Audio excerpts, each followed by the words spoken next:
بسم الله الرحمن الرحيم والطور وكتاب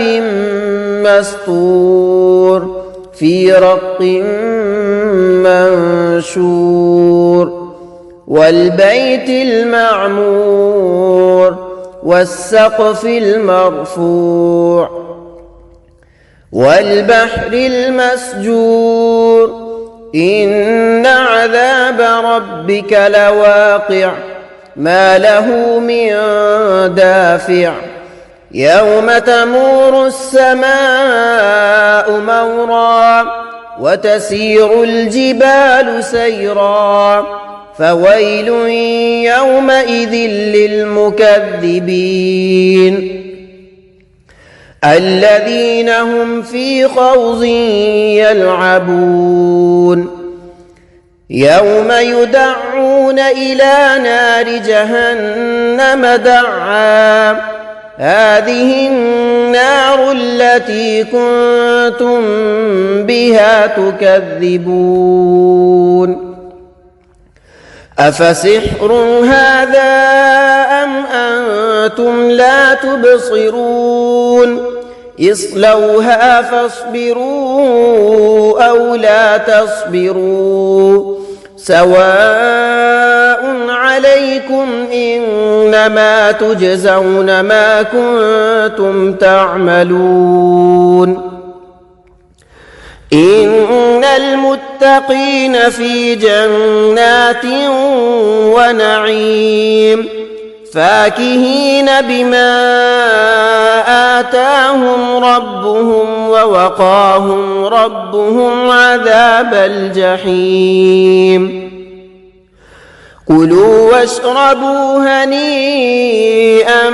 بما كنتم تعملون متكئين على سرر مصفوفة وزوجناهم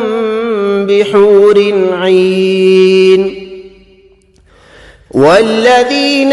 آمنوا واتبعتهم ذريتهم بإيمان ألحقنا بهم ذريتهم وما ألتناهم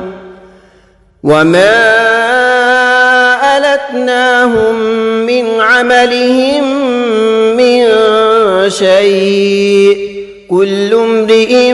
بما كسب رهين وأمددناهم بفاكهة ولحم مما يشتهون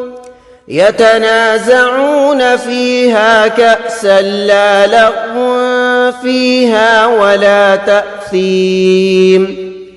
ويطوف عليهم غلمان لهم كأنهم لؤلؤ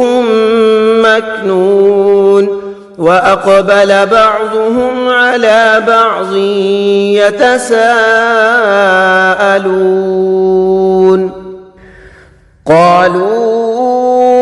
إنا كنا قبل في أهلنا مشفقين فمن الله علينا ووقانا عذاب السموم إنا كنا من قبل ندعوه إنه هو البر الرحيم فذكر فما أنت بنعمة ربك بكاهن ولا مجنون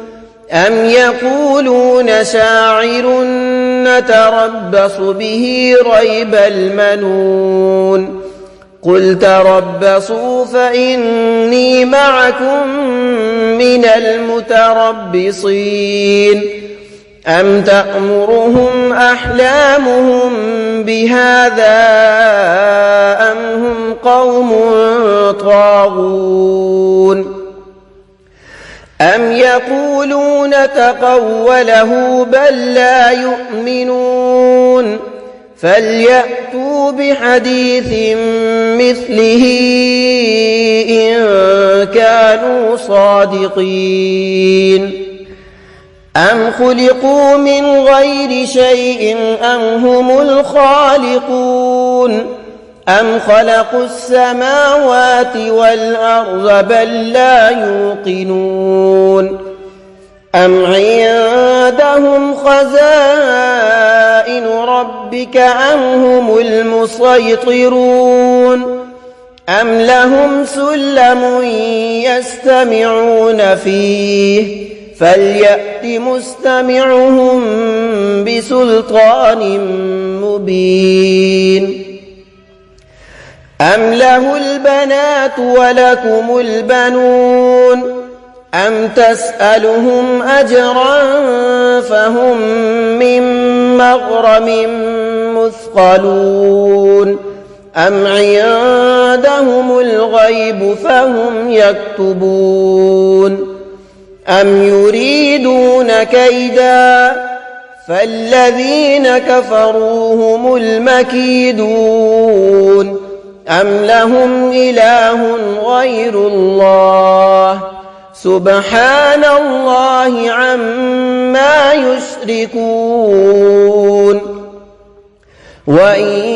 يروا كسفا من السماء ساقطا يقولوا سحاب